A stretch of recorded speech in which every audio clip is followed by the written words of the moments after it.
చెప్తును, దహన బలి నీకు ఇష్టమైనది కాదు, విరిగిన మనస్సే దేవునికి ఇష్టమైన బలులు. దేవా, విరిగి నలిగిన హృదయమును నీవు అలక్ష్యము చేయవు. ప్రియులారా, దావీదు ఎంతగా విరిగి నలిగి ఉన్నాడో తన పాపాన్ని బట్టి ఆ మాటలు మనకు బోధిస్తూ ఉన్నాయి. అందుకే చెప్తూ ఉన్నాను, దయచేసి గమనించండి, పాపములో నిలిచి ఉండకూడదు.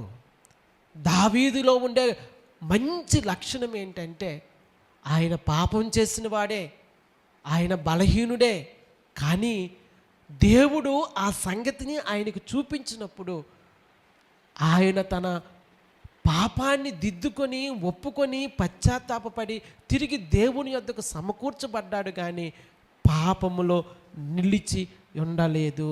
దేవుని నామానికి మహిమ కలుగును గాక.